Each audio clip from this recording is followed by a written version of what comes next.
Welcome to Ladies Talk Show. This is your host, Leah Richheimer. We are on chapter 13, The Queen's Gift. We're finishing up today, the marriage secrets. We read the whole thing. Thanks for sticking with it. Everybody, I hope you've learned a lot. I hope you're having more closeness than ever possible. Okay, here we are. We're on Marriage Secrets, page 335, number 5. When your husband makes a request of you, make it a top priority. This can be challenging if your husband makes many last-minute requests. As the saying goes, poor planning on someone else's part does not constitute an emergency on my part. So it's very important that requests be handled in a way that works for you. For instance, I had a student whose husband barked out demands as if his wife were his employee, an attitude that made her feel demeaned. She had often complained about this to him with no improvement on his part. I suggested that he writes his requests on sticky notes and leave them on her desk. Lo and behold, all of that hostility in the interaction disappeared. It can be very challenging, but try using creativity and brainstorming to come up with logistical solutions that will make your husband's request more palatable to you. But you must understand that, believe it or not, if a man has to repeatedly ask for a bill to be paid, or if you take care of the groceries and keep forgetting to get his peanut butter, it makes him feel like a failure. No matter how frazzled you've been and how many good excuses you have, a man subconsciously feels that if he can't even count on his own wife, he is a complete loser who is ineffectual in everything he attempts. This self-identity means that he'll be less effective at everything he tries, the exact opposite of the goal we are hoping for. It may seem that forgetting to buy the ice cream he requested is no big deal, but unfortunately, a man takes it personally, as if he is ineffectual. There is more at stake here than we might realize. If it helps you, try not to think of every request as a burden placed upon you. Instead, try to think of it as another opportunity to show your husband love and respect. Ask yourself this. If your husband asks you to replace the light bulb on his lamp and the Rosh Hashiva asks you to order some seforim for the library, which do you think is more important in Hashem's eyes for you to accomplish? The answer is that we can be sure that Hashem wants the wife to listen to her husband more than responding to the Rosh Hashiva, since he exempted women from time-bound mitzvahs. That's because if her husband needs her at the time that mitzvah should be performed, example, davening, Hashem wants her to take care of her husband rather than do the mitzvah, and in that way she honors Hashem as well. Another powerful idea to remember is that when a husband can rely on his wife, Chazal tell us directly increases the family's income. The Benoras Hamor Harashon writes, it says in Eshes Chayil, her husband's heart relies on her and he shall lack no fortune. The Rambam explained that an Eshes Chayil is a woman of strength and zrizis, eagerness, alacrity in the home. This means that when a woman's husband is able to trust and depend on her, they will lack nothing because Hashem will provide them with riches and honor. Putting him first can be a real challenge, but once you try it, you will see what a difference it makes in your home. Number 6, treat him royally. Showing your husband respect means treating him royally, especially when you don't feel like it. Always say please and thank you to him. The difference between pass the soda and please pass the soda is the word please turns a command into a request. Which would you rather hear? It may seem trite, but you will see the entire tone of the home bump up a notch for the better. Other points of etiquette that make all the difference to your husband feeling like a crowned king are to try your hardest never to interrupt him. This can be extremely difficult, but now that you know how important it is to crown your husband king for your own happiness, realizing that cutting off your husband mid-sentence is the ultimate message that his thoughts are not all that important to you. Be certain to always serve him before anyone else, including your children and your parents. It is also an accepted practice to never sit in your husband's chair, and that certainly applies to your children as well. With his permission, you can sit there if you turn the chair at a bit of an angle in order to show that you are not really in his place. Always try to greet him at the door, and when he is leaving, try your hardest to say, "Let me get the door for you," and send him off with well wishes. When practical, begin eating only after he takes his first bite, and always get off the phone when he comes home. The main point is looking for ways to show him how important he is to you each and every day of your entire life. In time, as you treat him like your king, he will treat you like his queen. The main point of this chapter is that respect is granted, not earned. Your husband cannot be worthy of respect until you respect him. Respecting your husband in spite of his foibles will bring out the very best in him. The best way to start is to pick one action from the suggestions above and get right to work. Rabbi Moshe Chaim Luzzatto, the Ramchal, teaches us that one should not allow any time to accumulate between the advent of the mitzvah opportunity and its performance, because there is no danger like the danger at this time. For consider, with each new moment that arrives, a new obstacle to performing the good deed can arise. This is a tall order, for it's extremely difficult to get ourselves motivated, even if we know it's the right thing to do. And here the lesson of the true teacher of growth comes to our rescue. The Ramchal gives us a powerful insight if we are finding it difficult to get ourselves internally motivated to act. A helpful suggestion is to consciously choose to act with zrizis, alacrity, so that as a result of this external excitement, inner fervor for mitzvahs will develop in his nature. For as we have stated, lively external movement of the body inspires a comparable inner enthusiasm of the spirit. The Ramchal adds this salient point. Now, certainly one has more control over his external movement than he has over his internal disposition. Thus, while one can spur himself to act with liveliness, one cannot simply will himself to feel enthusiastic. Nevertheless, if he uses what is in his control and consciously performs mitzvahs with physical alacrity, he will eventually acquire even what is not directly in his control, for there will be born in him an inner joy, desire, and fervor for mitzvahs, by force of his conscious enlivening of his external movements. What this teaches us is that if we begin taking actions, an inner motivation will necessarily follow.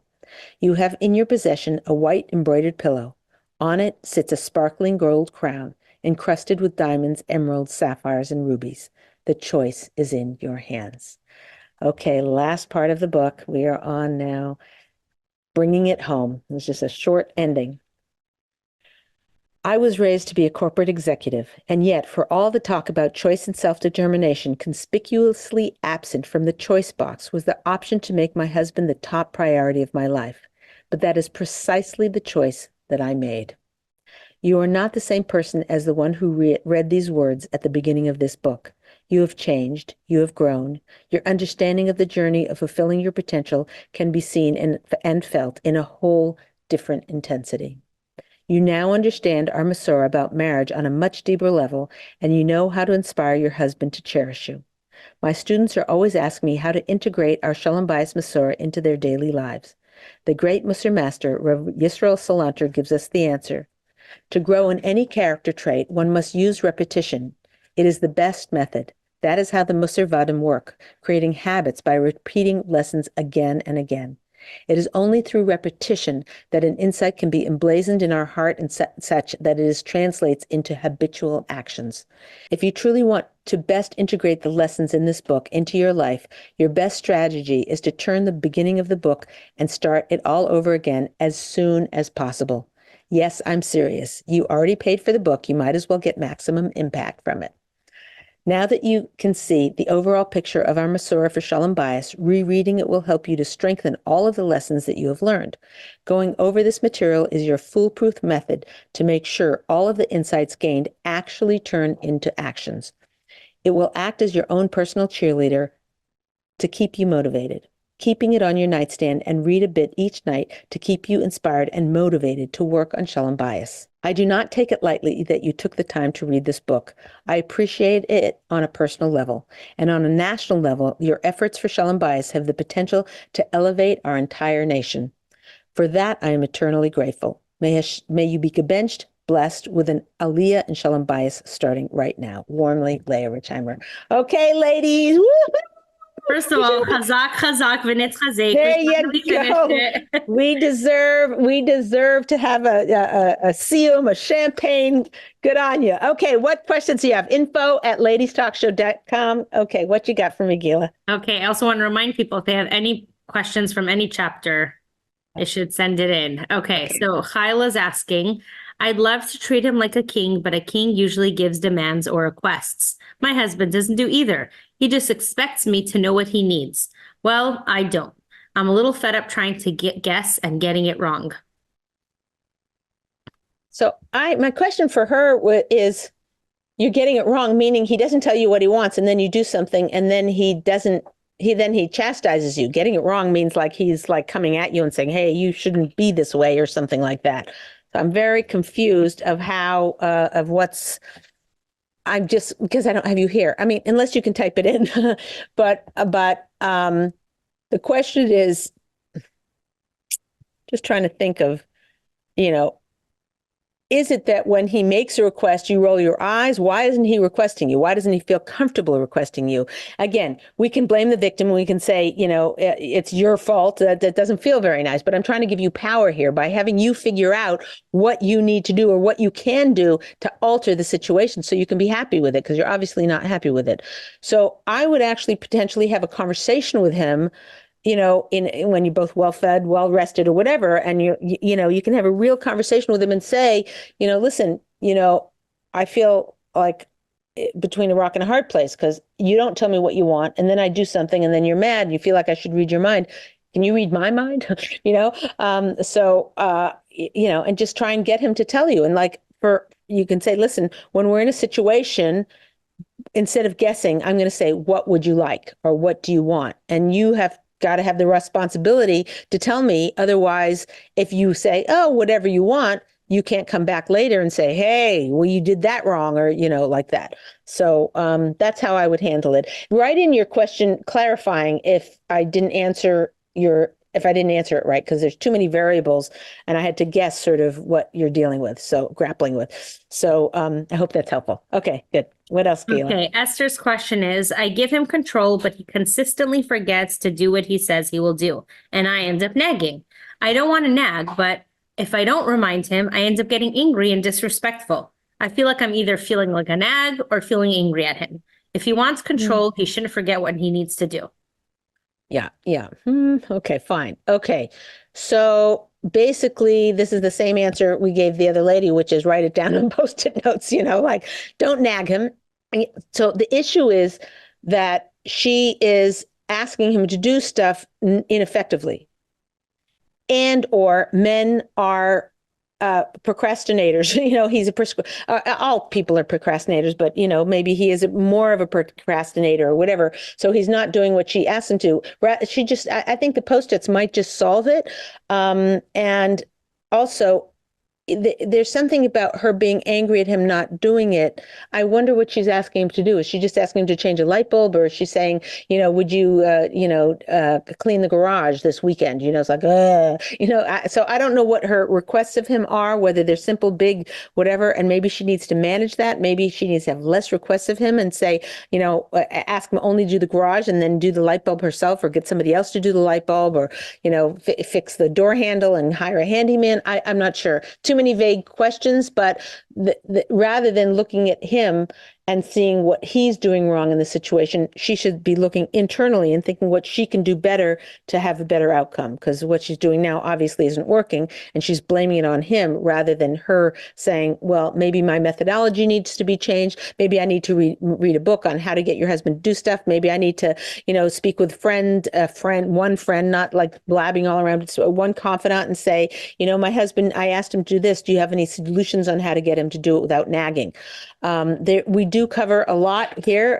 We've covered a lot in how not to be a nagger. And there's a show called How Not to Nag, Quit the Hag. Don't be a hag, quit the nag, something. There's a ladies talk show. You can go back and watch that for that. But the main thing is to look internally, to do introspection and figure out what you can do to have better outcomes.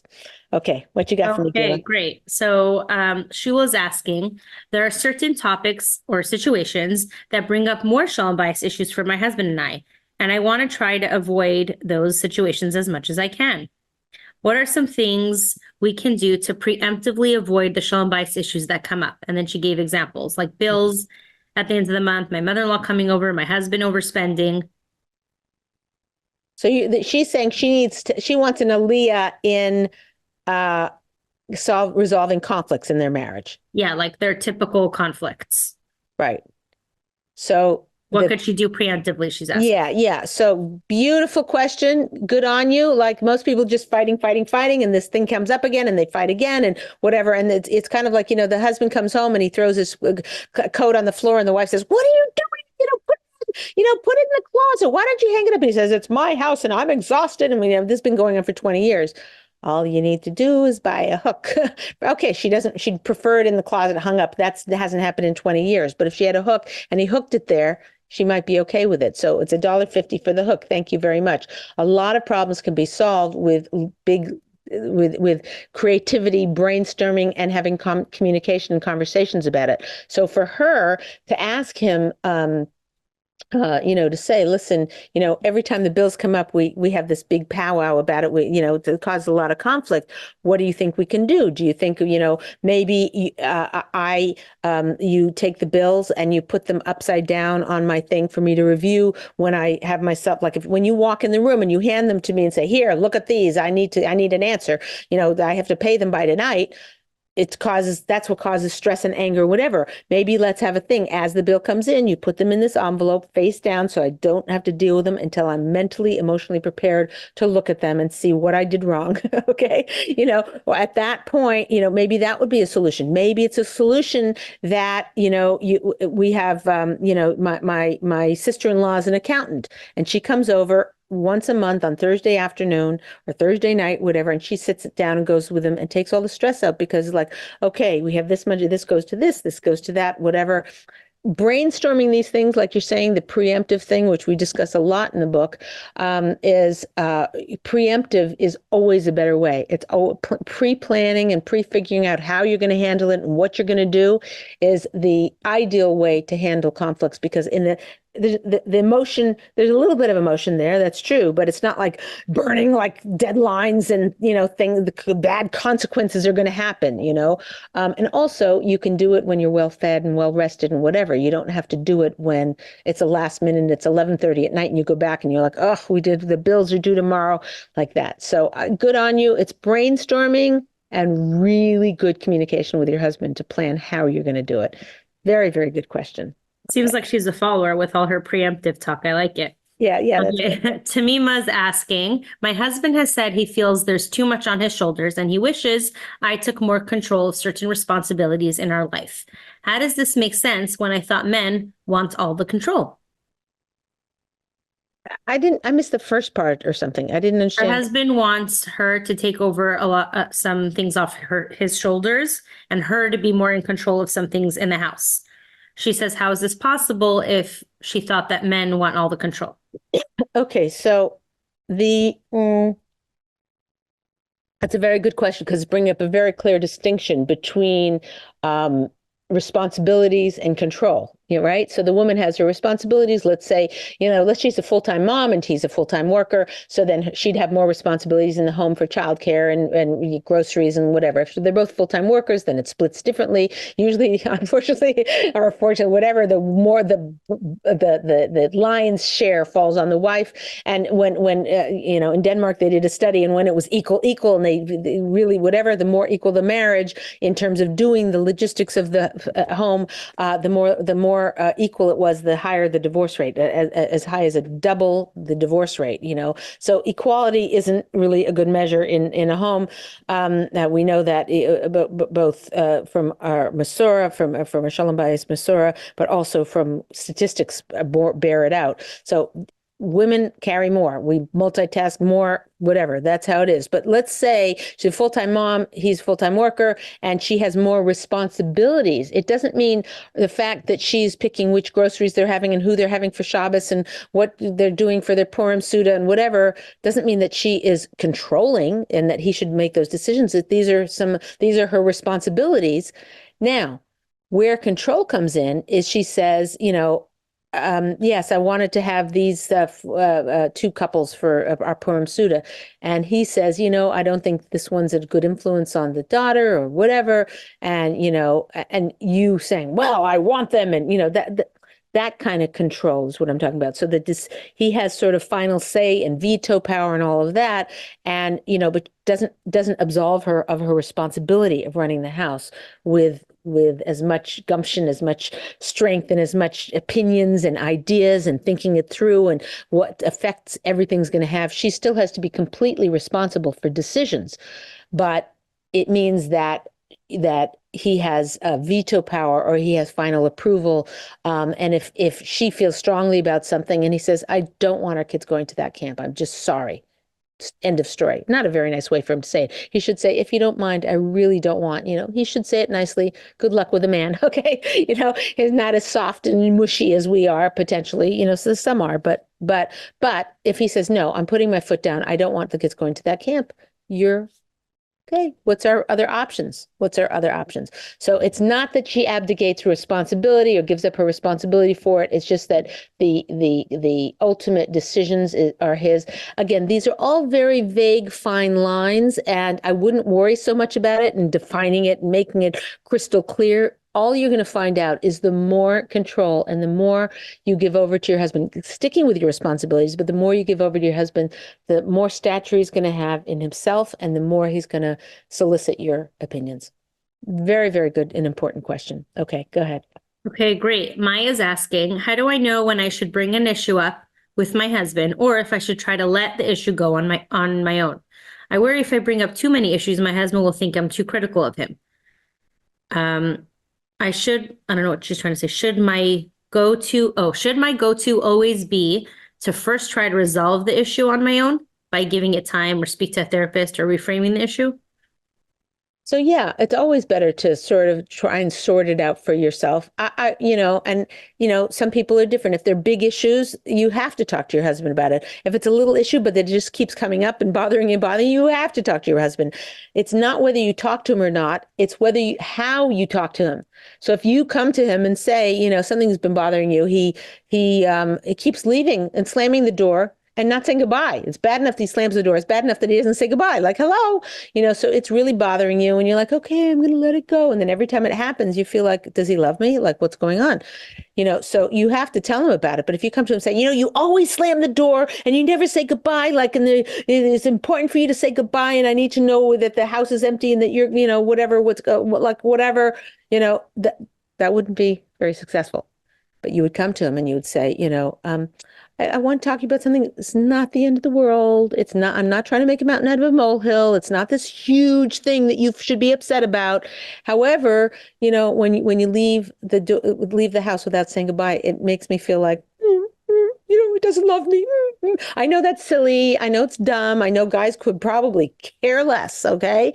But it kind of, that's how I feel about it. The slamming the door, I wish you didn't slam the door. I can live with that. But the not saying goodbye just kind of gets me. Is it possible for you to, from now on, say goodbye? If you want me to, I'll put a Post-it note or some kind of a sign on the door saying, say goodbye to wife, whatever, unless you're embarrassed that the kids will see it. So you know what I'll do? I'll put an index card there with hearts on it. And that will be a reminder to say goodbye to mommy, to say goodbye to me, your wife.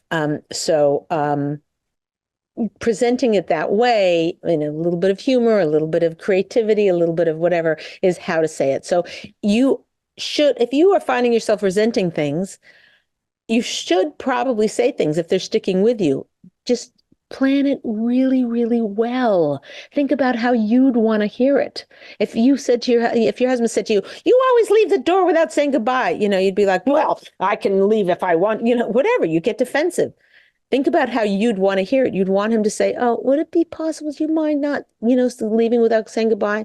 So plan it well. That's the take home message. Plan it well. Okay, good. What you got? Okay, one last question to end this series. Okay. Okay, so Tamima's, it's actually a good question because it's kind of wrapping us up. It wasn't Tamima, sorry. Tamima we read already.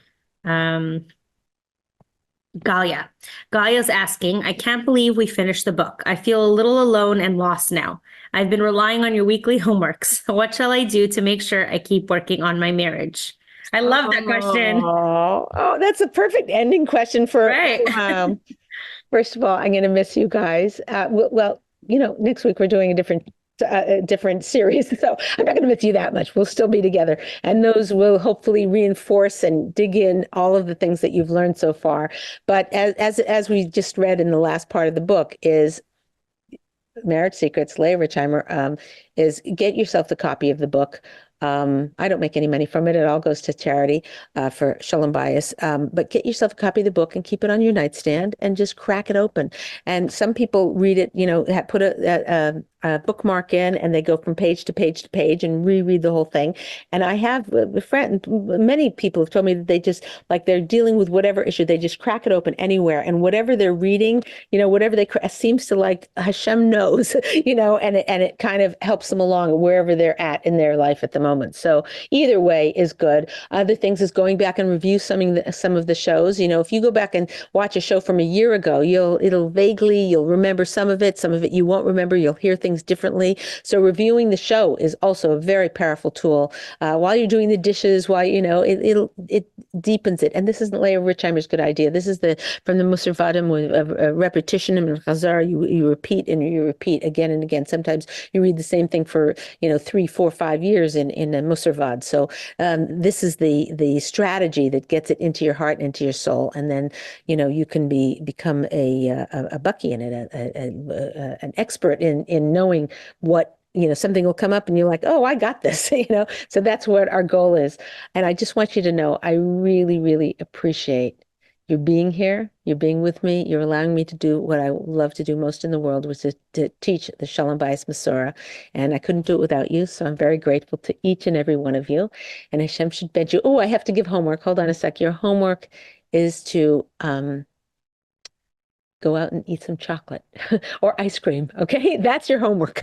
Okay. Champagne, a glass of wine, whatever, something to reward your guf for doing what your neshama wants it to do. Your neshama wants to grow and become a better person and fulfill your shleimus. And your guf is like, no, I don't want to do whatever. And your guf came along for the ride. So reward your guf with something special. If food is triggering for you, go get your nails done or go buy yourself a lovely purse or something like that. But do something really, really special for yourself this week. That's the homework. And thank you so, so much for being with me for this whole series. I can't wait for the next series. Thank you for joining me. This is Leah Richheimer with the Ladies Talk Show. We'll see you next time.